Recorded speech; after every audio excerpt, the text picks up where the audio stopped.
All right, let's get right into it. So, Google just dropped a whole new family of AI models called Gemma 4. Now, I know it feels like a new model comes out every single week, but this one is genuinely different. There's a fundamental shift happening here that could really change how everyone builds with AI.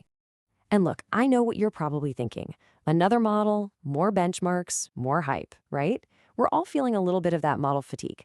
But trust me on this, the most important part of this whole announcement isn't just about the performance or some shiny new features. So what is the big deal with Gemma 4?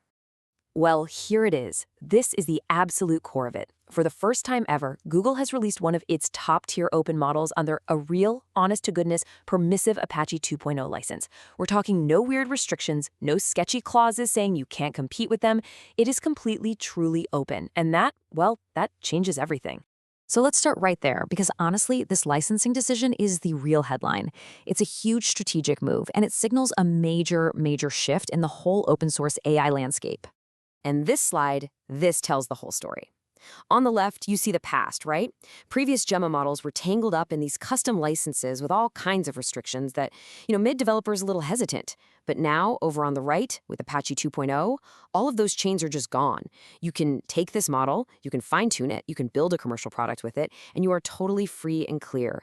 This is Google finally, playing in the same open sandbox as models like Llama and Mistral.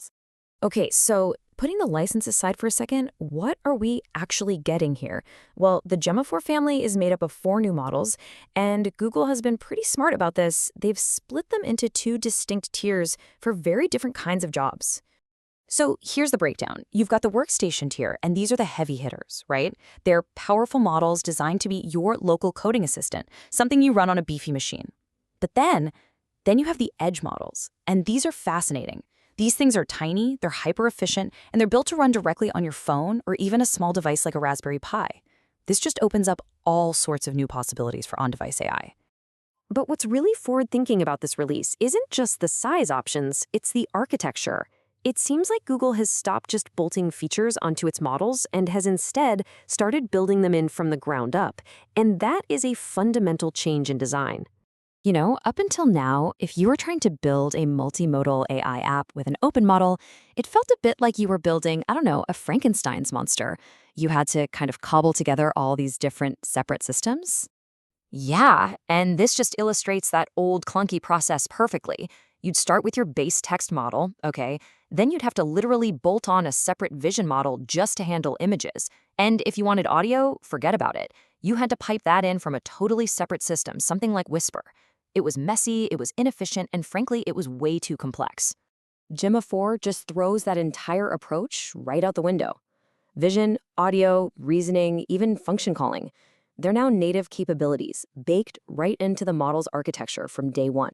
And you can really see how this all comes together. This integrated approach just boosts performance everywhere. The model can reason across text, images, and now for the first time in an open model of this class, audio.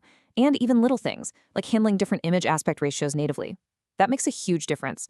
Plus, function calling is no longer some hacky workaround. It's a core optimized feature. Oh, and speaking of upgrades, just look at this number. The bigger workstation models have a 256,000 token context window, straight out of the box. That is a massive jump from the previous 32K.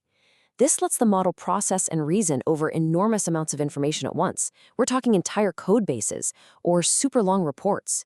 It's a huge deal. But this release isn't just about cramming in more features or a bigger context window. Google has also made these models incredibly efficient. They're getting way more done with way less computational power.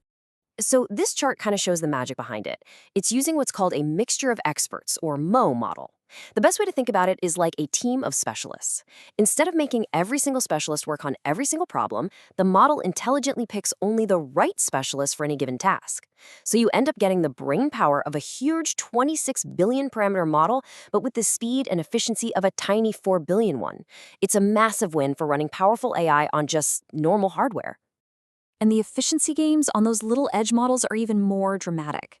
Just look at the audio encoder. That's the part that processes speech. Its size has been cut in half, from 681 million parameters down to just 305.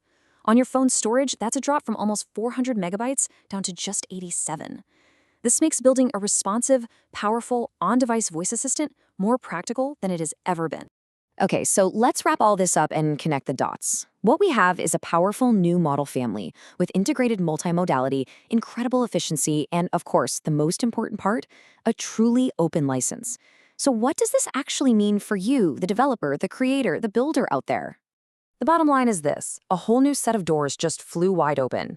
For the very first time, you can build and sell an application using one of Google's best open models and have zero licensing headaches. You can finally build that voice-first AI assistant that runs entirely on device. The developer's toolbox just got a massive and, I think, much-needed upgrade. Which, of course, leaves us with one final and, I think, fascinating question. For years, the most powerful AI models have been locked away behind restrictive licenses or really expensive APIs. Now, one of them is truly open for anyone to use, to modify, and to build upon. The only question left is, what happens now?